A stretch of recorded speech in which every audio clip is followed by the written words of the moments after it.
Mesdames et messieurs, bonjour. Ici Suzanne Nantel, mairesse de Berthierville. En ce début de mai, c'est un plaisir de vous retrouver pour la présentation de votre émission mensuelle Berthierville vous informe. Alors, lors des prochaines minutes, je ferai un retour sur les décisions qui ont été prises par le conseil municipal lors de la dernière séance publique qui s'est tenue le 3 mai à huis clos en raison des règles sanitaires. Au préalable, je tiens à partager avec vous quelques informations d'ordre général, en débutant par vous laisser savoir qu'à tous les 5 ans, Statistique Canada procède à son programme de recensement qui dresse un portrait statistique du pays. Cet exercice vise à recueillir des données qui sont essentielles à la planification des services, en appui à l'éducation au niveau des écoles et des garderies, au niveau de l'emploi, du transport, des soins de santé et du logement, et appui aussi de nombreux programmes municipaux liés à des infrastructures. Ainsi, à compter du 3 mai, vous serez invité à participer au recensement de 2021, soit par téléphone ou en complétant un questionnaire papier. L'option de compléter le questionnaire en ligne lorsque possible demeure le moyen le plus efficace et le plus rapide pour ce faire. C'est pourquoi nous vous encourageons à contribuer au recensement de 2021. En réponse maintenant au questionnement des citoyens, en rapport avec la vente de garage annuelle sans permis prévue en juin à Berthierville, nous sommes dans l'obligation d'annuler celle qui devait se tenir dans la ville à cette période. Un avis d'interdiction de tenir ce genre d'activité en zone rouge nous a été transmis par la santé publique à cet effet. Alors, nous réévaluerons la situation selon le contexte en respect des restrictions sanitaires qui seront en vigueur à l'automne prochain. Comme mentionné lors de la dernière séance et comme vous avez pu le constater dans les médias, le ministère des Transports du Québec, par l'entremise de Mme Caroline Proulx, ministre du Tourisme et ministre responsable de la région de la Naudière, a annoncé officiellement lors d'une conférence de presse tenue le 16 avril dernier par visioconférence le projet de reconstruction du pont de la rivière Bayonne. Alors, cet investissement évalué entre 1 et 5 millions de dollars est prévu pour en débuter les travaux à l'été 2021 pour se terminer en 2022. Alors, c'est une nouvelle qui était très attendue de la population depuis plusieurs années. En raison maintenant du contrat de traitement des matières organiques de la MRC de Dautré et de son fournisseur de services EBI, nous donne droit à chaque année à un retour de compost de l'ordre de 30% des tonnages de matières compostables collectés de l'année précédente.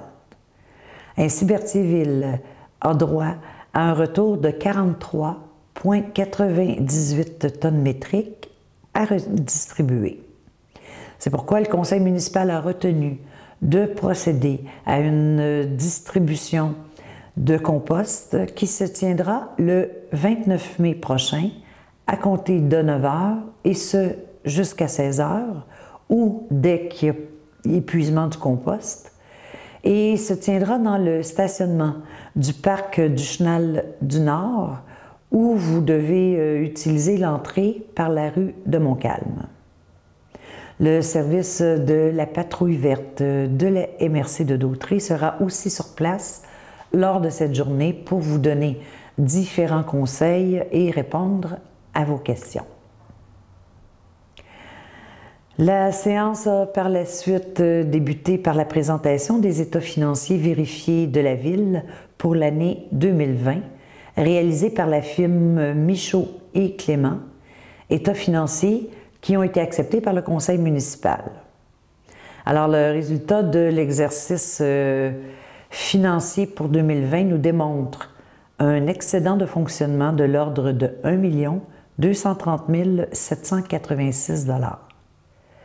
Les facteurs qui ont influencé le résultat de cet exercice sont les revenus supplémentaires de taxation suite à l'augmentation de l'évaluation foncière, l'augmentation substantielle des droits de mutation immobilière générés par les nombreuses transactions immobilières, l'aide financière du gouvernement pour la pandémie de la COVID, l'arrêt des activités de loisirs et de certaines dépenses non contractées en raison de la COVID et les dépenses réalisées dans certains secteurs.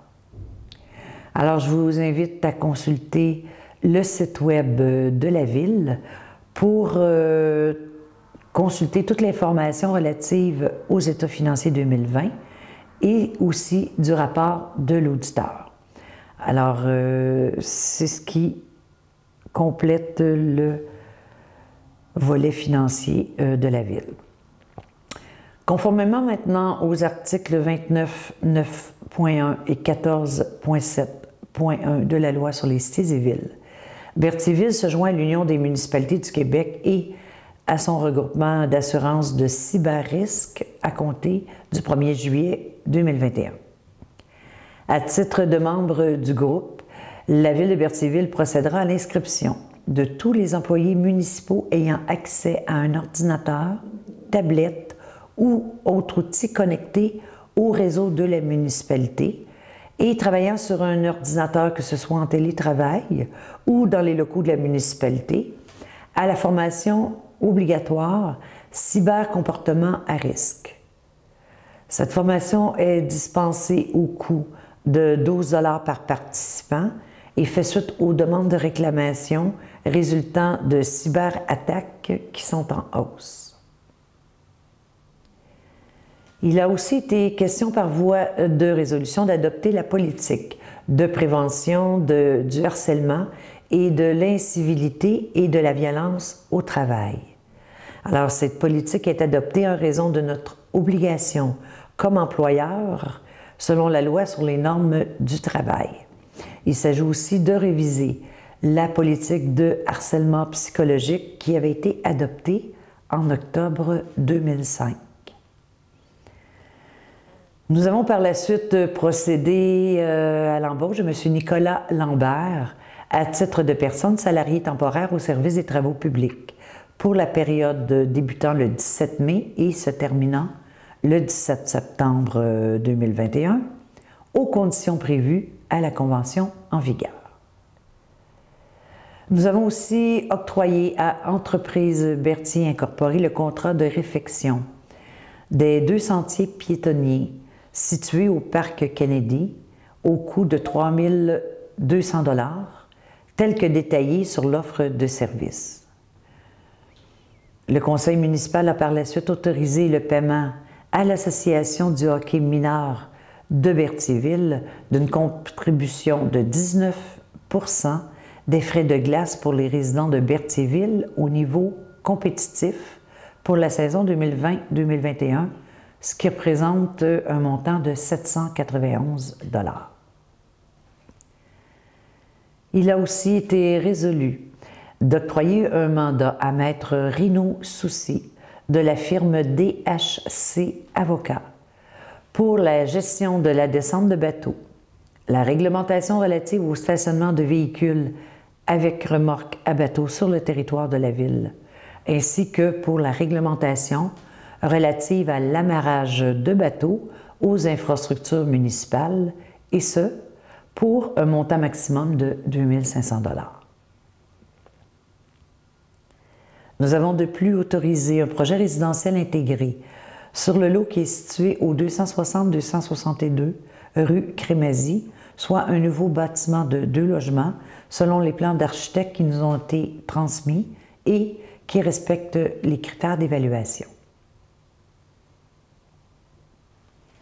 J'ai par la suite procédé au dépôt des rapports de service pour les matières résiduelles pour le mois de mars, du rapport de l'urbanisme et de mon rapport d'activité en tant que mairesse pour le mois d'avril. 4 avis de motion et dépôt de projets de règlement ont été par la suite adoptés, à savoir un pour le règlement sur la gestion contractuelle, un deuxième pour un règlement d'un programme de subvention pour la rénovation de façade au centre-ville de Berthierville, un troisième pour le règlement décrétant des travaux ou fin d'effectuer la construction d'un nouveau centre communautaire autorisant un emprunt, et finalement, un règlement modifiant le règlement de zonage 748 et ses amendements en spécifiant les normes applicables pour les bâtiments à usage résidentiel dans la zone située à l'est de la rue de Montcalm et qui a aussi fait l'objet de l'adoption d'un premier projet de règlement. S'en est suivi l'adoption du règlement 742-212 pour la zone située sur l'avenue Gilles-Villeneuve en ajoutant une disposition pour les usages publics et finalement l'adoption du second projet de règlement 748-213 qui ajoute une définition pour les animaux de compagnie et une modification des normes pour les garages détachés. Alors voilà, c'est ce qui complète les résolutions qui ont été prises lors de la séance du 3 mai. Je vous invite à la prochaine séance qui se tiendra le 7 juin prochain, toujours à la même heure. Alors je vous remercie d'avoir été à l'écoute et au revoir.